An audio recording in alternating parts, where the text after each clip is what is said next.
बिस्मिल्लाहिर्रहमानिर्रहीम। अस्सलामु अलैकुम वरहमतुल्लाहि वबरकातुहू। उम्मीद है आप सब खैरियत से होंगे। अल्लाह ताला आप सबको बहुत सी बरकतें अता फरमाए। आज की वीडियो का उन्वान इस हवाले से है कि ख्वाब के अंदर बच्चा देखना, लड़का देखना या लड़की देखना, इसकी क्या ताबीरात हैं। अगर आपने मेरे चैनल को अभी तक सब्सक्राइब नहीं किया तो आपसे गुजारिश है कि हमारे चैनल को ज़रूर सब्सक्राइब करें और बेल आइकन के बटन को दबा के ऑल पे कर दें ताकि हर नई आने वाली वीडियो का नोटिफिकेशन आप तक बर वक्त पहुँच सके। अगर इंसान ख्वाब के अंदर औरत ये देखती है कि उसकी लड़की पैदा हुई है तो इस बात की तरफ इशारा है कि उसको कुछ मिलेगा और अपनों से खुश होगी।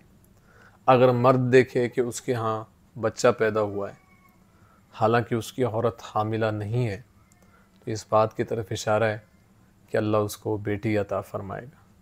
और अगर देखे कि उसकी बेटी पैदा हुई है, लड़की पैदा हुई है, हालांकि उसकी औरत हामिला नहीं है तो इस बात की तरफ इशारा है कि अल्लाह उसको बेटा अता फरमाएगा। अगर इंसान ख्वाब के अंदर ये देखे कि उसके यहाँ लड़का पैदा हुआ है और उसी दिन उसने उसके साथ बात की है तो ये ख्वाब देखने वाले की मौत की तरफ इशारा है।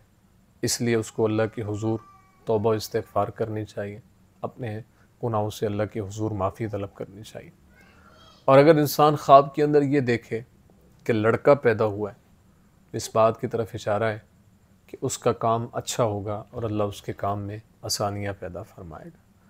और अगर इंसान ये देखता है कि उसको लड़की पैदा हुई है तो इस बात की तरफ इशारा है कि वो शख्स किसी औरत के साथ निकाह करने वाला है। उम्मीद है आपको वीडियो पसंद आई होगी। अपनी दुआ में याद रखिएगा। ज़िंदगी रही तो इंशाअल्लाह नेक्स्ट वीडियो में आपसे फिर मुलाकात होगी। अस्सलामु अलैकुम वरहमतुल्लाहि वबरकातुहू।